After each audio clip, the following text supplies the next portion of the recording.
राज्यसभा के कई सदस्य जल्द रिटायर हो रहे हैं। सदस्यों के लिए आयोजित किया गया ग्रुप फोटो का कार्यक्रम। उपराष्ट्रपति वेंकैया नायडू कार्यक्रम में पहुंचे हैं। प्रधानमंत्री नरेंद्र मोदी और स्पीकर ओम बिरला भी कार्यक्रम में मौजूद हैं। नायडू, मोदी और बिरला ने सदस्यों से मुलाकात की। काफी देर तक सभी के बीच चर्चा होती रही। स्पीकर बिरला ने कहा, जनता की आशाओं को इन सांसदों ने पूरा किया। लोकतंत्र को सशक्त बनाने में भी उनका योगदान रहा है और उनके कार्य नए सदस्यों को प्रेरणा देते रहेंगे। फोटो सेशन की वो तस्वीरें हैं क्योंकि राज्यसभा के कई सदस्य जल्द रिटायर हो रहे हैं और इसलिए एक ग्रुप फोटो का आयोजन सदस्यों के लिए किया गया। और इस कार्यक्रम की तस्वीरें, उपराष्ट्रपति वेंकैया नायडू पहुंचे कार्यक्रम में। प्रधानमंत्री नरेंद्र मोदी और स्पीकर ओम बिरला भी कार्यक्रम में मौजूद रहे और ये ग्रुप फोटो सेशन हुआ। नायडू, मोदी और बिरला ने सदस्यों से मुलाकात की और काफी देर तक सभी के बीच चर्चा भी होती रही। स्पीकर बिरला ने इस दौरान कहा कि जनता की आशाओं को इन सांसदों ने पूरा किया है। लोकतंत्र को सशक्त बनाने में भी उनका योगदान रहा है और उनके कार्य नए सदस्यों को प्रेरणा देते रहेंगे। संसद में जलवायु परिवर्तन की चर्चा के दौरान बोले स्पीकर ओम बिरला, कहा जलवायु परिवर्तन के मामले में भारत विश्व का नेतृत्व कर रहा है। पर्यावरण के संरक्षण में भारत के प्रयास अग्रणी हैं। इंटरनेशनल पार्लियामेंट्री यूनियन की बैठक में पर्यावरण पर चर्चा हुई थी। मैंने वहां रखा भारत का पक्ष, तो अनेक देश हमारे साथ थे। हमारे प्रस्ताव का अधिकांश देशों ने समर्थन भी किया था। पर्यावरण के मुद्दे पर राजनीति से ऊपर उठकर सभी दल एक साथ आए। बड़ा देश, सघन आबादी और चुनौतीपूर्ण भौगोलिक परिस्थितियों के बाद भी भारत नेतृत्व कर रहा है। तो ये बेहद अहम, जहां स्पीकर ओम बिरला ने संसद में जलवायु परिवर्तन की चर्चा के दौरान ये अहम बातें कही। उन्होंने कहा कि जलवायु परिवर्तन के मामले में भारत विश्व का नेतृत्व कर रहा है। पर्यावरण के संरक्षण में भारत के प्रयास अग्रणी हैं। इंटरनेशनल पार्लियामेंट्री यूनियन की बैठक में पर्यावरण पर चर्चा हुई थी और मैंने वहां पर भारत का पक्ष रखा, तो अनेक देश हमारे साथ आए थे। लालसोट में डॉक्टर अर्चना शर्मा सुसाइड प्रकरण, चिकित्सा मंत्री प्रसादी लाल मीणा ने घटना के लिए भाजपा नेताओं को जिम्मेदार बताया। फर्स्ट इंडिया से खास बातचीत में बोले चिकित्सा मंत्री मीणा, कहा इस पूरे मामले को राजनीतिक टूल देना गलत था। ये मानवता का सवाल है। चिकित्सा मंत्री ने सांसद डॉक्टर किरोड़ीलाल मीणा को भी सलाह दी कि वे काफी सीनियर हैं, फिर चाहे दोषी कोई भी हो, उन्हें न सिर्फ ऐसे लोगों के खिलाफ कार्रवाई के लिए कहना चाहिए, बल्कि इस पूरे मामले को संसद में उठाकर देशव्यापी सख्त कदम उठाने के लिए प्रयास करने चाहिए। मुख्यमंत्री गहलोत की जानकारी में जैसे ही मामला आया, उन्होंने तत्काल एक्शन लिया। जिन अधिकारियों की वजह से 302 में मामला दर्ज हुआ, उन्हें हटा दिया गया है और इस पूरे मामले में निष्पक्ष जांच के भी मुख्यमंत्री ने निर्देश दिए हैं। एसीएस होम और संभागीय आयुक्त स्तर पर गठित की गई हाई लेवल जांच कमेटी भी, जो भी इस पूरे मामले में दोषी पाया जाएगा उसके खिलाफ सख्त एक्शन लिया जाएगा। तो लालसोट में डॉक्टर अर्चना शर्मा सुसाइड प्रकरण है, जिसे लेकर ही चिकित्सा मंत्री ने ये बातें कही और सीधे तौर पर चिकित्सा मंत्री का कहना यही था कि इसे राजनीतिक रंग देना गलत है। जिस तरह से इस पूरे मामले को राजनीतिक टूल दिया गया, ये मानवता का सवाल है। चिकित्सा मंत्री ने सांसद डॉक्टर किरोड़ीलाल मीणा को भी सलाह यही दी कि वे काफी सीनियर है, फिर चाहे दोषी कोई भी हो, उन्हें न सिर्फ ऐसे लोगों के खिलाफ कार्रवाई के लिए कहना चाहिए, बल्कि इस पूरे मामले को संसद में उठाकर देशव्यापी सख्त कदम उठाने के लिए प्रयास करने चाहिए। मुख्यमंत्री गहलोत की जानकारी में जैसे ही मामला आया, तो उन्होंने तत्काल एक्शन लिया है। जिन अधिकारियों की वजह से 302 में मामला दर्ज हुआ, उन्हें हटा दिया गया और इस पूरे मामले में निष्पक्ष जांच के भी मुख्यमंत्री ने निर्देश दिए हैं। एसीएस होम और संभागीय आयुक्त स्तर पर गठित की गई है हाई लेवल जांच कमेटी। जो भी इस पूरे मामले में दोषी पाया जाएगा, उसके खिलाफ सख्त एक्शन लिया जाएगा।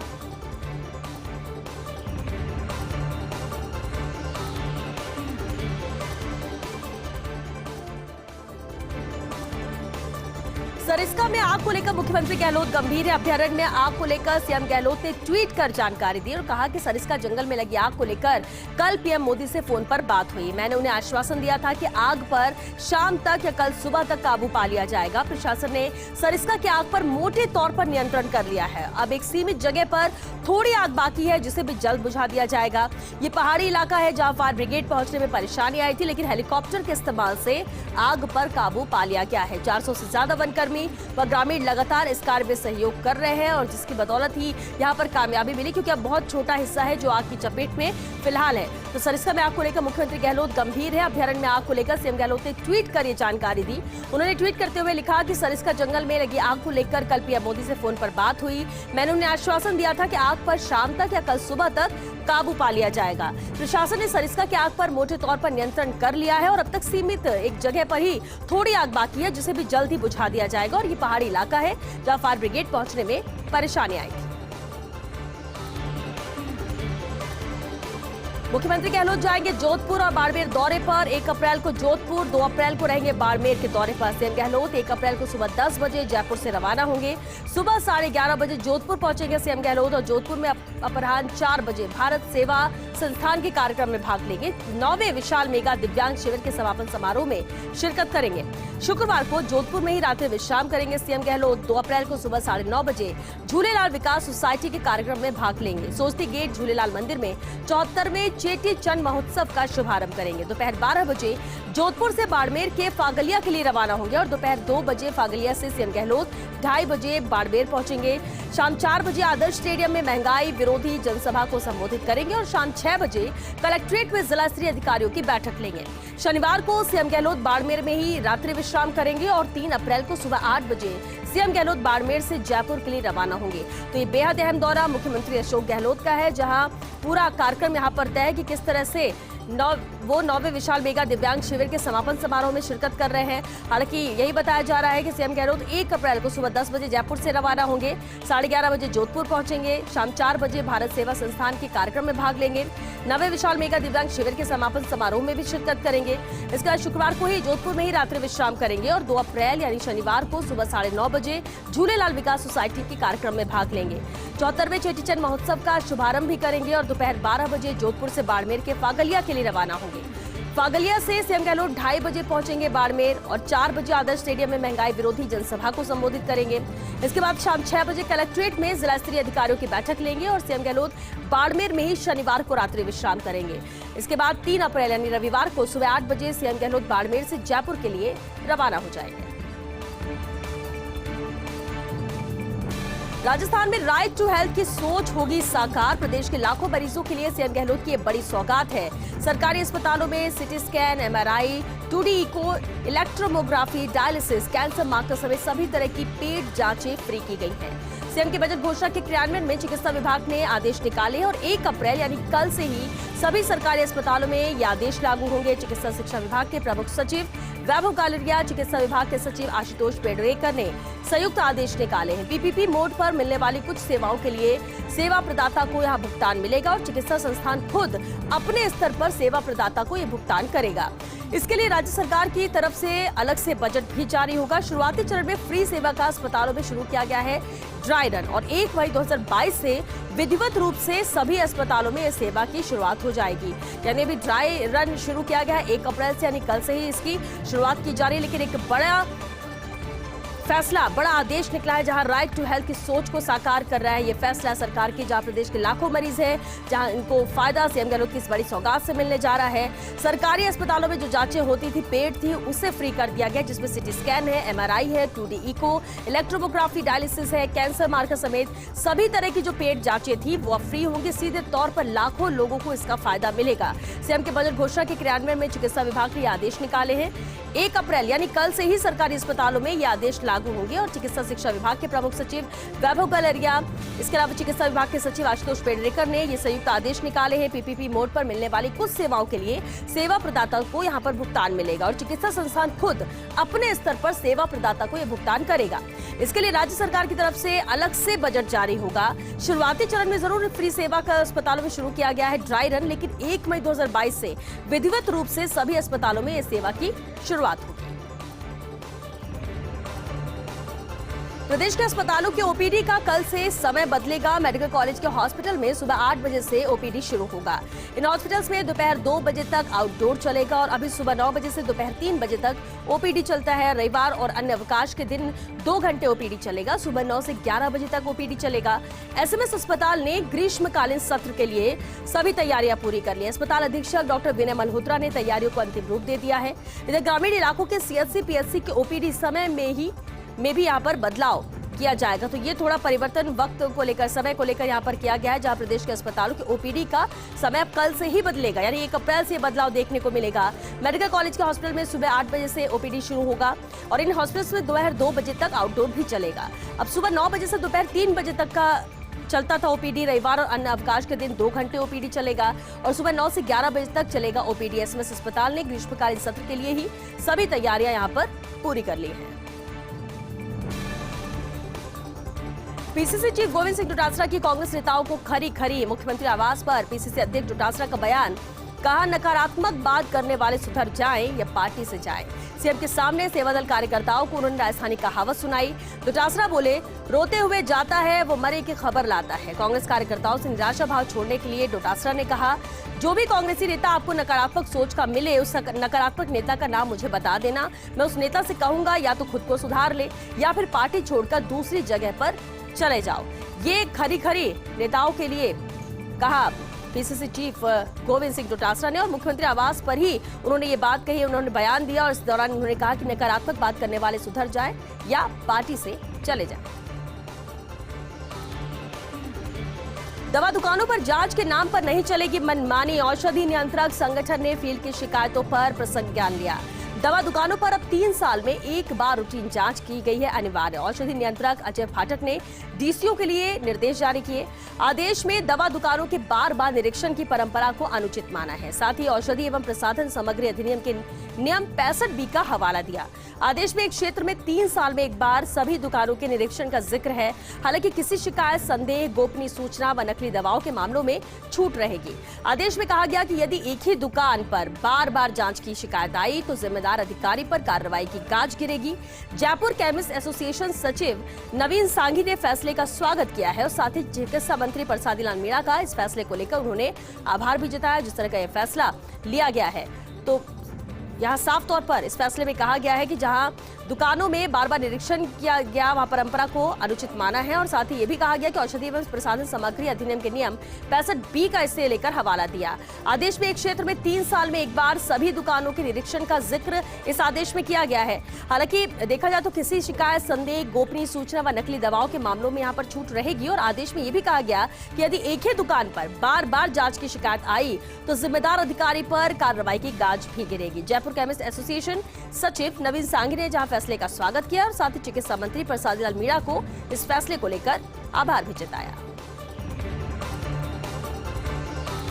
सरकारी अस्पतालों में सिटी स्कैन, एमआरआई व डायलिसिस अब फ्री होगा। प्रदेश के हजारों मरीजों के लिए इस वक्त ये सबसे बड़ी खबर है। सीएम के बजट घोषणा के क्रियान्वयन में चिकित्सा विभाग ने ये आदेश निकाले। 1 अप्रैल यानी कल से सभी सरकारी अस्पतालों में ये आदेश लागू होंगे। चिकित्सा शिक्षा विभाग के प्रमुख सचिव वैभव गालरिया, चिकित्सा विभाग के सचिव आशुतोष पेडनेकर ने संयुक्त आदेश निकाले हैं। पीपीपी मोड मिलने वाली इन सेवाओं के लिए सेवा प्रदाता को भुगतान मिलेगा। चिकित्सा संस्थान खुद अपने स्तर पर सेवा प्रदाता को ये भुगतान करेगा और इसके लिए राज्य सरकार की तरफ से अलग से बजट जारी होगा। शुरुआती चरण में जरूर फ्री सेवा का अस्पतालों में जो शुरू किया गया वो ड्राई रन है और 1 मई 2022 से विधिवत रूप से सभी अस्पतालों में सेवा की शुरुआत होगी।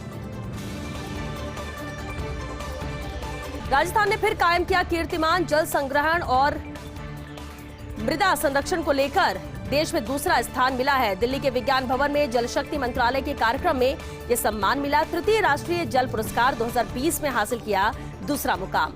जल संग्रहण एवं मृदा संरक्षण के उत्कृष्ट कार्यों में यह पुरस्कार मिला है। पश्चिमी क्षेत्र श्रेणी में बांसवाड़ा जिले को भी द्वितीय पुरस्कार मिला। जल ग्रहण विकास एवं भू संरक्षण विभाग के निदेशक आशीष गुप्ता, संयुक्त निदेशक सुशीला यादव ने यह पुरस्कार प्राप्त किया। बांसवाड़ा का पुरस्कार कलेक्टर अंकित कुमार ने ग्रहण किया।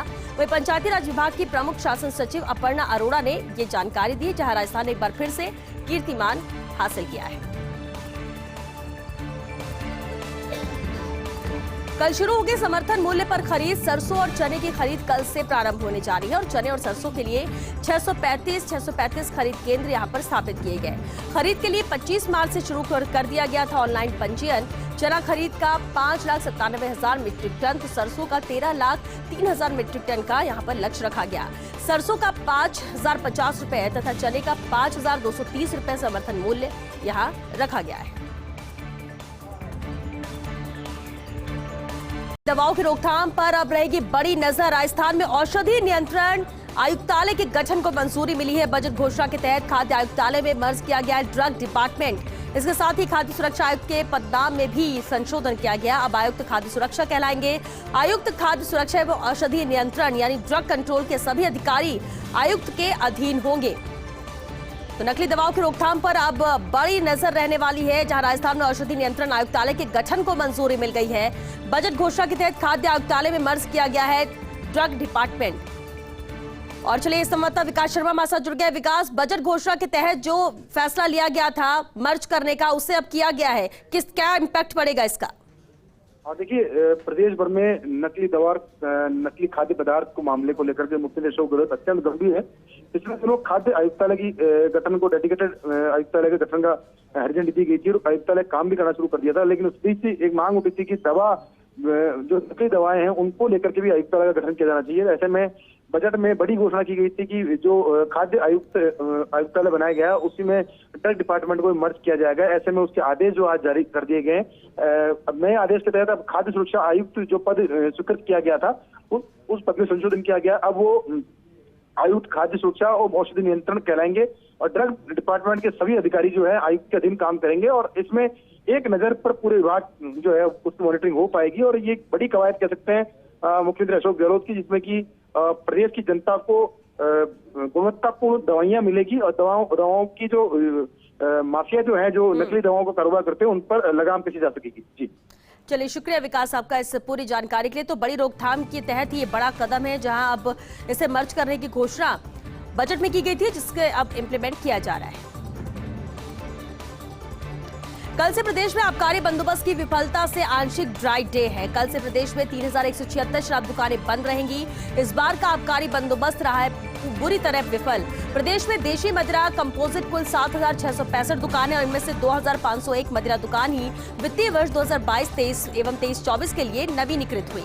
6 चरण में कुल 675 दुकानों का ही यहाँ पर ऑक्शन हो पाया है और कुल 4489 मदिरा दुकान इस बार रह गई है। अब बढ़त रही दुकानों को लेकर विभाग में मंथन चल रहा है। गारंटी राशि सहित विभिन्न विकल्पों पर यहाँ पर वित्त कर रहा है काम। आबकारी विभाग विचार कर रहा है और नीति की खामियों के चलते कारोबारियों ने इस बार शराब व्यवसाय से हाथ खींचे हैं। जितने दिन बंद रहेंगी शराब दुकान, उतना ही आबकारी विभाग को राजस्व का घाटा होगा। तो एक बड़ा नुकसान जरूर इसके तहत होने जा रहा है, क्योंकि अगर पूरे आंकड़ों की बात कर ली जाए और इसलिए ये जो बड़ा फैसला है, बंदोबस्त जो आबकारी विभाग की है उसकी विफलता ही ये नजर आती है जब आंशिक ड्राई डे कल से रहेगा। प्रदेश में कुल 3176 शराब दुकान है जो कि बंद रहेंगे और इस बार का आबकारी बंदोबस्त बुरी तरह से विफल रहा है, ये नजर आता है। प्रदेश में देशी मदिरा कंपोजिट कुल 7665 दुकान है और इनमें से 2501 मदिरा दुकान ही वित्तीय वर्ष 2022-23 और 23-24 के लिए नवीनीकृत हुई थी। 6 चरण में कुल 675 दुकानों का ही यहाँ पर ऑक्शन हो पाया है और कुल 4489 मदिरा दुकान इस बार पड़त रह गई। और अब जो दुकानें रह गई हैं, विभाग में अब उसे लेकर मंथन भी चल रहा है। गारंटी राशि सहित विभिन्न विकल्पों पर वित्त आबकारी विभाग भी विचार कर रहा है और नीति की खामियों के चलते ही कारोबारियों ने इस बार शराब व्यवसाय से अपने हाथ पीछे खींचे हैं। दिल्ली मुंबई एक्सप्रेसवे से जयपुर की कनेक्टिविटी को लेकर बड़ी खबर है। एक्सप्रेसवे से जयपुर की कनेक्टिविटी के लिए एनएचएआई ने टेंडर अवार्ड किया। जीआर कंपनी को एनएचएआई ने टेंडर अवार्ड किया है। 67 किलोमीटर की कनेक्टिविटी सड़क निर्माण पर 1250 करोड़ रुपए खर्च होंगे और अगले 2 महीने में शुरू हो जाएगा लिंक एक्सप्रेसवे का निर्माण कार्य। आगरा रोड पर रिंग रोड से बांदीकुई तक ये लिंक एक्सप्रेसवे तैयार होगा। तो जीआर कंपनी को एनएचएआई ने इसे लेकर टेंडर अवार्ड किया है। 67 किलोमीटर की कनेक्टिविटी सड़क निर्माण पर अब 1250 करोड़ रुपए इसे लेकर खर्च होने वाले हैं। अगले 2 महीनों में शुरू हो जाएगा लिंक एक्सप्रेसवे का निर्माण कार्य।